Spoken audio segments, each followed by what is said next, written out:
Today, we're going to dig into what might be the most valuable asset any nation has. It's people. And no, we're not just talking about population numbers.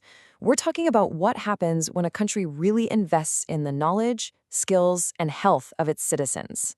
So, let's get right into it. So, let's start with a puzzle. Take a look at this. We've got two farmers, right? They have the exact same piece of land, the same resources, same everything. But one of them is way more successful. The other guy is just scratching his head, wondering what he's missing. How is the other farmer's yield so much better? It's a really interesting question. And that's really the core puzzle for us today.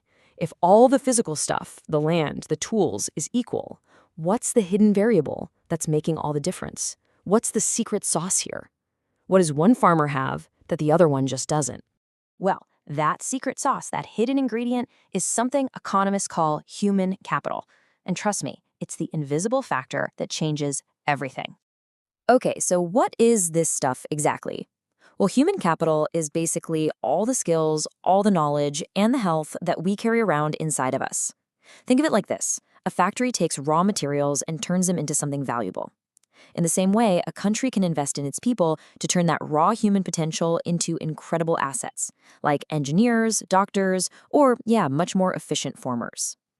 Right, so this capability isn't something you're just born with. No, it's something that gets built, piece by piece, through very deliberate investment. So let's take a look at the 5 key ways that we build up this absolutely crucial stock of human capital. The source material points to 5 main pillars. You've got the ones that probably jump to mind first, right? Education and health. But there's also the practical, hands-on stuff like on-the-job training. And then there's migration, which lets people move to where their skills are needed most. And even having access to good information, so you can make smart choices about your career. Every single one of these is an investment in future productivity. You know, it's actually a lot like how a company thinks. When a business buys a shiny new machine, that's a capital investment, right? They do it because they expect it to make them more money down the road.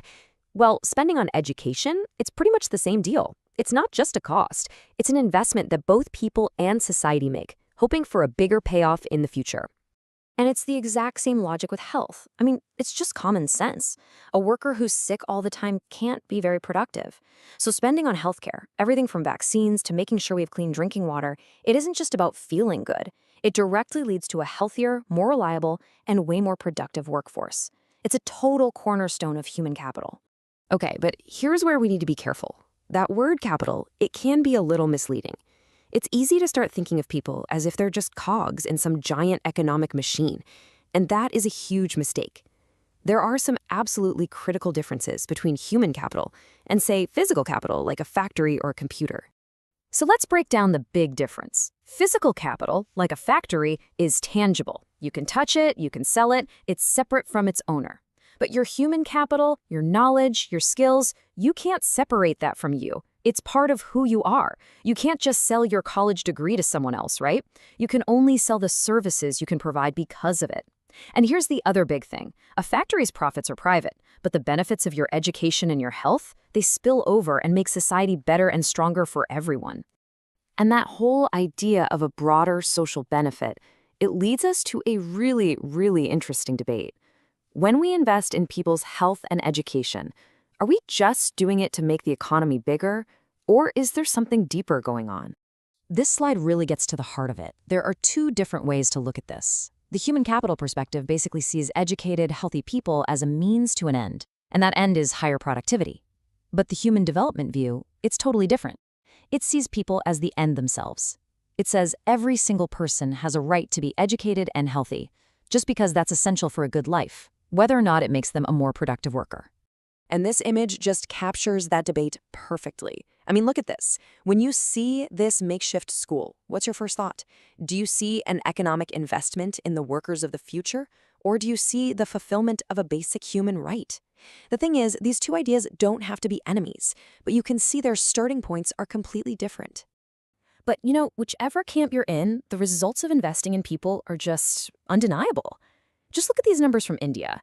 Between 1951 and today, the literacy rate shot up from under 17% to 78%. Life expectancy almost doubled, and infant mortality just plummeted. That is a massive, profound transformation in human well-being, and it goes way beyond just economic stats. Okay, so we've got a handle on what human capital is and why it's so important. But now, let's look ahead, because its importance is only going to grow, especially in a world that's changing faster than ever. This quote here from India's national education policy just hits the nail on the head. With AI and automation taking off, a lot of the routine, unskilled jobs are, well, they're disappearing. The future demands a totally different set of skills, the kind of stuff machines can't do. We're talking about critical thinking, creativity, solving complex problems. The need for this kind of high-level human capital has never, ever been more urgent. And all of this really brings us to one final huge question for our time. As technology just keeps accelerating, what's the one kind of capital that can't be automated, that can't be copied by a machine? Well, it's us. It's our creativity, our knowledge, our ability to innovate.